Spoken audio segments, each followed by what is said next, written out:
Kevin Rudd, we know you went to the 2007 election promising to dismantle the Pacific Solution. We know there was popular support for doing that, and you did it. But with the benefit of hindsight, do you, along with many others who have done, now acknowledge that was wrong? As I answer that, one concluding point on the previous discussion. Let's move on if we can. No, I just want to say this. If you're not going to change the GST, why is it subject to the tax review by the alternative government? I'm sure we'll pursue the economy a little later in our questions. You legitimately raised the question, David, of asylum seekers. This is a very difficult question for the country, and the activities of people smugglers concern all Australians. You're right, in 2007 we had a mandate. We implemented that mandate, and then our external circumstances, as you know, during the course of 2008, 9 and 10 changed. There were many things which happened in the international community, including a civil war in Sri Lanka. So what I have said on many times already is that with the benefit of 2020 hindsight, you would have begun to adjust the policy earlier. Our policy now is that hindsight, you also acknowledge you should not have done what you did in dismantling the Pacific Solution. I believe in acting according to your democratic mandate. That was what we took to the people supported it. And I would say this about the so-called Pacific Solution. Let us just put that under one moment's scrutiny, given you've just raised it.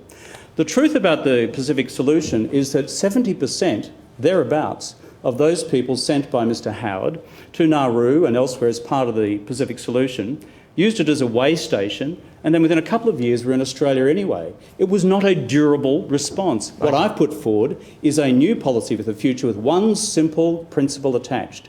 If you're a people smuggler bringing someone to Australia and you are seeking to settle them in Australia, we will not allow them to be settled here. They'll be sent for processing in Papua New Guinea, and if they're proven to be bona fide refugees, settled in Papua New Guinea. Tony Abbott, what is wrong?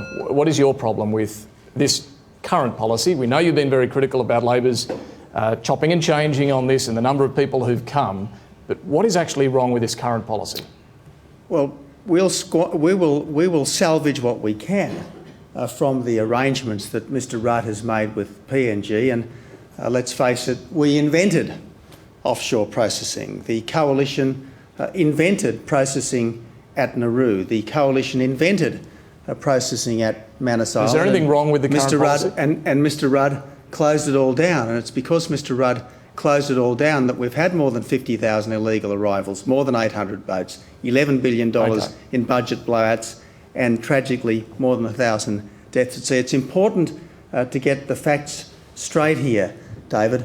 We will salvage what we can of the PNG solution, but the PNG solution is not what the Prime Minister says it is. He says no one who goes to PNG will ever come to Australia. That's not what the document says, and I understand that today we had 2 Somalis come across the Torres Strait. So, look, I'm not saying offshore processing isn't important, but on its own, it's not enough. Well, you also want to turn back boats where it's safe to do so. Can you explain tonight for us exactly what you would do if a boat tries to enter Australian waters?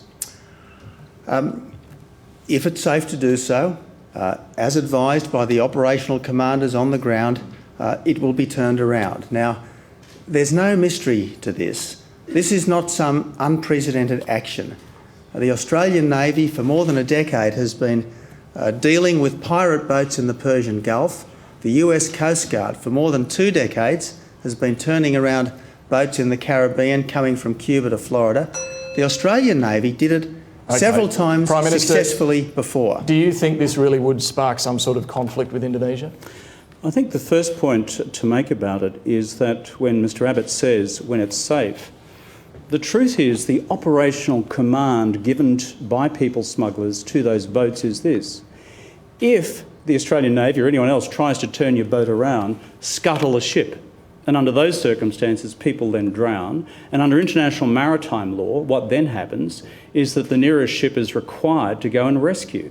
That's the problem, the key operational problem. If we didn't think that problem exists, we'd have a different approach. And secondly, it is in direct contrast and conflict with the stated policy of the government of Indonesia. So you think it would lead to conflict? I go back to one other point, David, and that is that Mr Abbott, in pointing to this halcyon past, the Pacific Solution, has not answered the core question. 70% of the people who went to Nauru ended up in Australia as permanent residents later. Well, if it's not true, what is the number then? And I'd really appreciate some clarification of that. Well, as your own former Minister, Senator Evans, made clear, 30% went home, 30% went to a country other than Australia, and yes, 40% did come to Australia, but the Prime Minister owes it to the Australian people to get his facts right, not to invent them, and the boats stopped. That's the key point. All right, the boats stopped. Since the PNG solution, we want to move to today's we've had more than 2,000 now. illegal arrivals. Less than 200 have actually gone to PNG.